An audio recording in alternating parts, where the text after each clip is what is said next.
Welcome back. I think we're slanted. My production team, I tell you. So we're in chapter 18. I know I had a comment on one of the YouTube videos. This is on YouTube too, by the way. If you're watching it on Substack, thank you. We will eventually be on Facebook and all that. I've got the page ready. I just hadn't really done anything yet. But one of the comments was that I needed to comb my hair differently. Really? Okay. This isn't a photo shoot. Also, if you are the one that made that comment, how about leaving your name next time so we can have a conversation about how you think my hair should be styled?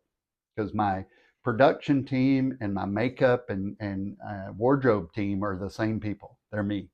So this is as good as it gets. So we're in chapter 18 of Exodus.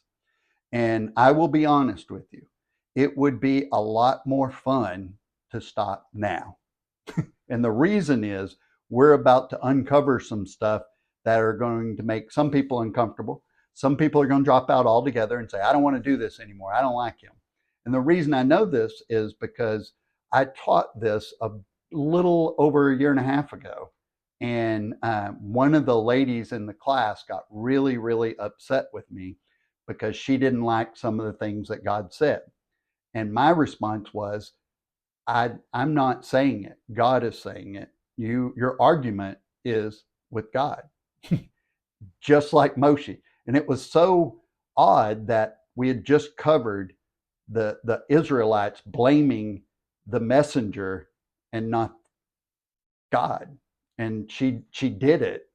And that's a long story. I won't get into it. But we're in chapter 18. I'm going to read from the New Living Translation. And we're going to jump right in. This is the hillbilly chapter. It's where we talk about Jethro. Those, some of you may have gotten it, but those are dad jokes. So, chapter 18 of Exodus. Moses' father-in-law, Jethro, the priest of Midian, heard about everything God had done for Moses and his people, the Israelites. He heard especially how the Lord had rescued them from Egypt. Earlier, Moses had sent his wife Zipporah and his two sons back to Jethro, who had taken them in. I didn't know we could do that, but let's see. Jethro, Moses' father-in-law, now came to visit Moses in the wilderness.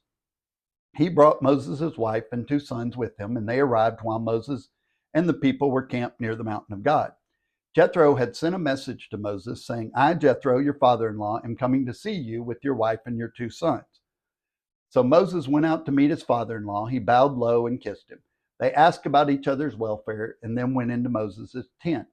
Moses told his father-in-law everything the Lord had done to Pharaoh and Egypt on behalf of Israel. He also told about all the hardships they had experienced along the way and how the Lord had rescued his people from all their troubles. Jethro was delighted when he heard about all the good things the Lord had done for Israel as he rescued them from the hand of the Egyptians. Praise the Lord, Jethro said. This is one of those translation things too. And we'll get into that. But for he has rescued you from the Egyptians and Pharaoh. Yes, he has rescued Israel from the powerful hand of Egypt. I know now that the Lord is greater than all other gods, because he rescued his people from the oppression of the proud Egyptians. Then Jethro, Moses' father-in-law, brought a burnt offering and sacrifices to God. Aaron and all the elders of Israel came out and joined him in a sacrificial meal in God's presence. And I just want to stop here for a second. Making sacrifices to God was fairly normal. That was something almost everybody did.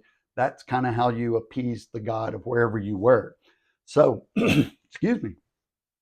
If we look at verse 12 in the complete Jewish Bible, it says, Yitro, Moshe's father-in-law, brought a burnt offering and sacrifices to God, and Aaron came with all the leaders of Israel to share the meal before God and with Moses' father-in-law.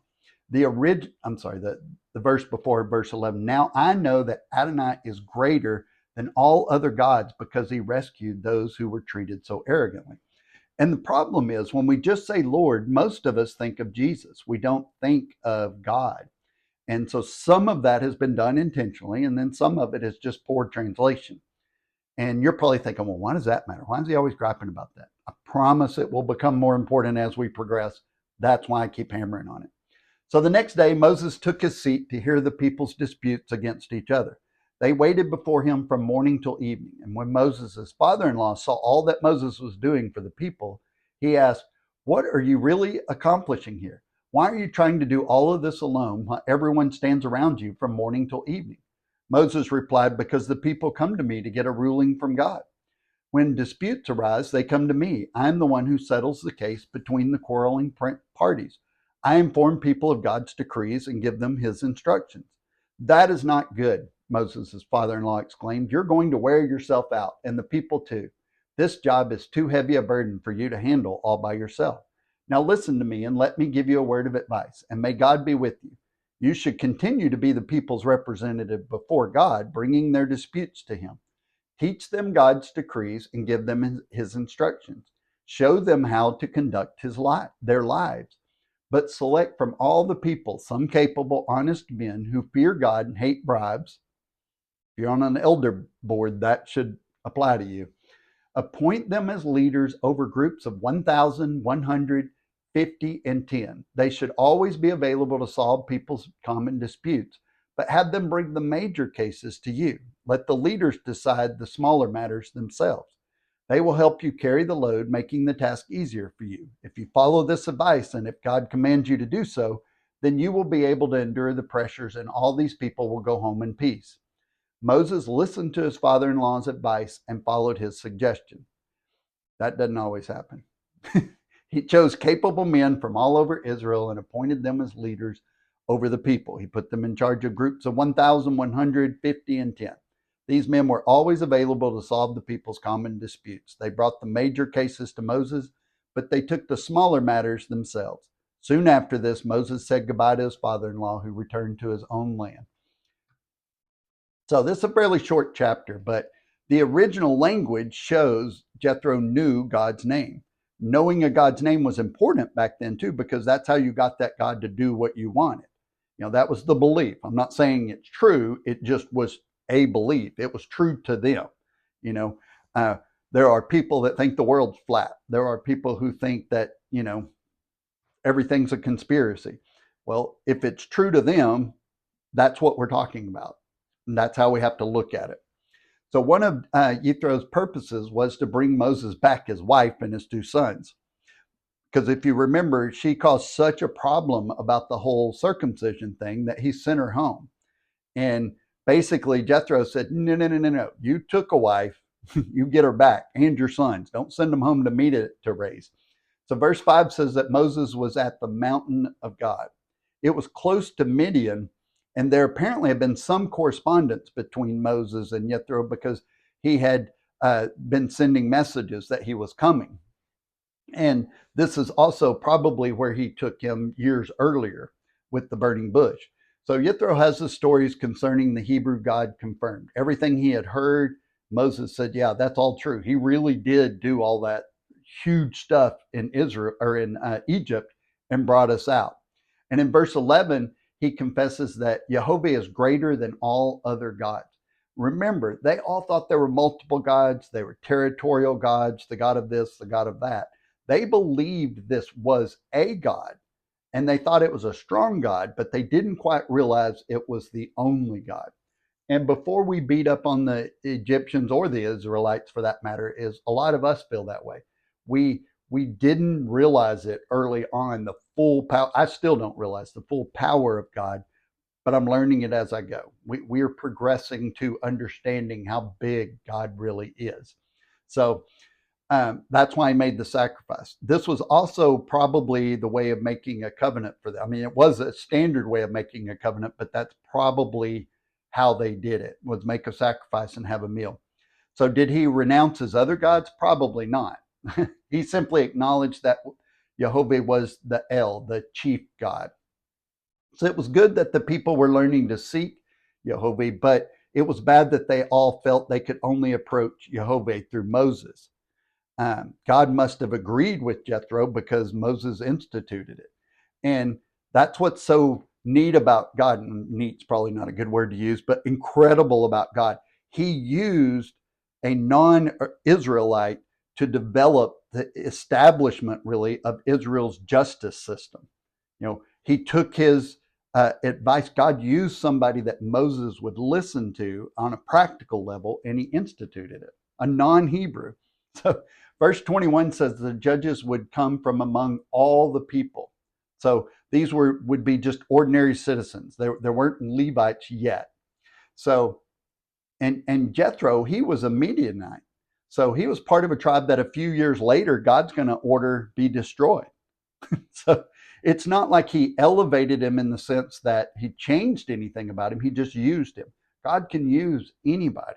It does not matter who it is. Sometimes as Christians, we think, well, he's not even a Christian. God doesn't need him to be a Christian to use him. He might want him to be, but he doesn't need him to be.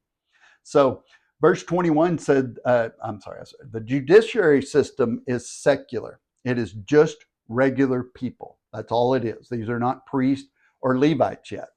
So even before Israel received the law, they were well organized. Instructions and commands could be shared pretty rapidly. When you got that many people, you need a communication system.